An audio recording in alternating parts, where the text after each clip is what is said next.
Tu veux la vérité? Alors écoute bien. Aujourd'hui, tu vis dans une époque où l'attention est devenue une drogue. Pas l'amour, pas le respect, l'attention.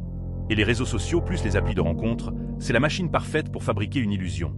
L'illusion que le meilleur est accessible tout le temps, pour tout le monde, sans effort, sans patience, sans compromis. Et quand une personne, femme ou homme, reçoit énormément de sollicitations, son cerveau ne se dit pas « Oh, c'est juste du bruit ». Non. Il se dit « Si je suis autant demandé, c'est que je vaux énormément ». Voilà le piège. Parce que la valeur affichée n'est pas la valeur réelle. C'est juste une valeur perçue, gonflée par un système qui pousse les gens à se comparer, à se vendre et à collectionner des options comme on collectionne des notifications. Maintenant, parlons cash. Oui, sur les applis, beaucoup de femmes reçoivent plus de messages que la majorité des hommes. C'est un fait de dynamique de plateforme. Plus d'hommes qui valident massivement, plus de messages envoyés, plus de concurrence. Résultat, une femme moyenne peut avoir l'impression d'être entourée de possibilités infinies. Et toi, tu regardes ça et tu te dis, elles abusent, elles visent tout le top 1%. Sauf que si tu t'arrêtes à ça, tu comprends rien au mécanisme. Parce que ce n'est pas les femmes le problème. C'est le marché de l'attention. Les réseaux ne montrent pas la réalité. Ils montrent le sommet. Ils te bombardent de physique parfait, de voyages, de voitures, de réussite, de luxe, de couples instagrammables. Même si tu es intelligent, ton cerveau finit par s'habituer à l'exception comme si c'était la norme. Et quand la norme devient exception, tout le reste paraît médiocre.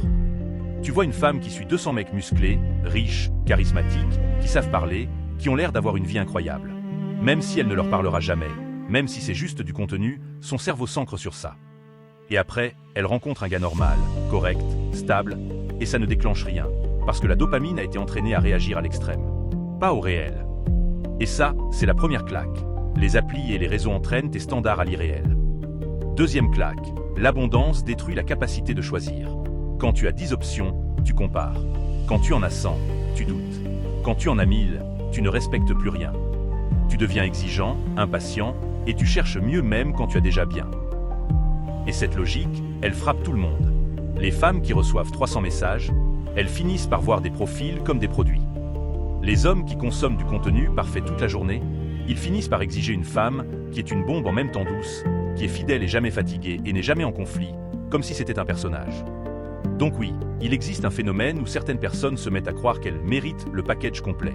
Beau, riche, intelligent, charismatique, mature, fidèle, disponible, drôle, ambitieux, et en bonus, pas jaloux, mais quand même protecteur. Et là, il faut te réveiller. Ce n'est pas un standard, c'est un fantasme de catalogue. Mais attention, ne fais pas l'erreur la plus faible de toutes. Ne te transforme pas en commentateur aigri qui crache sur un groupe entier. Parce que ça, c'est la sortie de secours des gens qui ne veulent pas affronter la réalité. Ils cherchent un coupable au lieu de chercher une solution. La vraie question, c'est pourquoi ce fantasme est devenu si fréquent? Parce que les plateformes récompensent l'extrême. Elles récompensent le beau, le riche, le choquant, le parfait. Elles punissent le normal. Elles punissent le discret. Elles punissent la construction lente. Et elles font croire que, si je ne prends pas le top, je me fais arnaquer.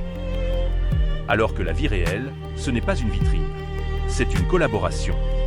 Et là, je te pointe du doigt. Oui toi, tu veux une relation? Ou tu veux une validation? Parce que si tu veux une relation, tu dois accepter une vérité simple. Tu ne peux pas demander l'exception si toi-même tu refuses de devenir solide. Et être solide, ce n'est pas riche et beau. C'est stable, cohérent, fiable, capable de communiquer, capable d'assumer, capable de construire. Maintenant, parlons du top 1%. Les applis rendent ce top 1% hyper visible. Et beaucoup de gens confondent visibilité et disponibilité. Voir n'est pas avoir. Regarder n'est pas posséder. Et surtout, les hommes très désirés, eux aussi, jouent le jeu de l'abondance. Ils sélectionnent, ils zappent, ils multiplient les options. Donc si quelqu'un vise uniquement ce sommet, il se met souvent dans une situation où il est remplaçable. Et après, ça pleure. Tous les hommes sont pareils. Toutes les femmes sont pareilles. Non. C'est juste que tu as choisi un terrain où tout le monde se traite comme une option. Tu veux un débat honnête? Voilà les deux camps. Camp A, les réseaux ont gonflé l'ego, donc certaines femmes surestiment leur valeur. Oui, ça arrive. Quand tu reçois 100 messages par semaine, tu peux perdre le sens du réel. Camp B, les femmes sont plus sollicitées parce qu'elles sont plus exposées et prennent plus de risques, donc elles filtrent plus. Oui aussi. La quantité, ce n'est pas que du prestige. C'est aussi du tri, de la fatigue, du harcèlement parfois, de la méfiance. Et la méfiance, ça durcit les critères. Et toi, tu dois être adulte. Les deux peuvent être vrais en même temps. Le système amplifie les illusions, et les gens réagissent comme des humains réagissent quand on leur injecte de la dopamine et de la peur. Alors maintenant, au lieu de te plaindre, fais un truc utile. En premier, arrête de mesurer ta valeur à une appli. Ce n'est pas la vie, c'est un supermarché de premières impressions. En second, construis une vie qui te rend respectable, pas juste désirable. Désirable, c'est fragile. Respectable, c'est durable. En troisième, choisis des endroits où les gens se rencontrent avec du contexte, comme des activités, sports, projets, amis, événements. Là, tu n'es pas une photo, tu es une présence. En quatrième, apprends à parler. Pas à manipuler, à parler, à être clair, à être ferme, à avoir des standards, toi aussi. En dernier, surtout, arrête de fantasmer du top 1% dans ta tête comme si tout le monde te devait quelque chose. Personne ne te doit rien. Et tu ne dois rien non plus. La relation, ça se mérite des deux côtés. Si tu veux une phrase qui résume tout, les réseaux ont créé une génération qui confond options et valeurs. Et tant que tu joues à ce jeu-là, tu seras frustré.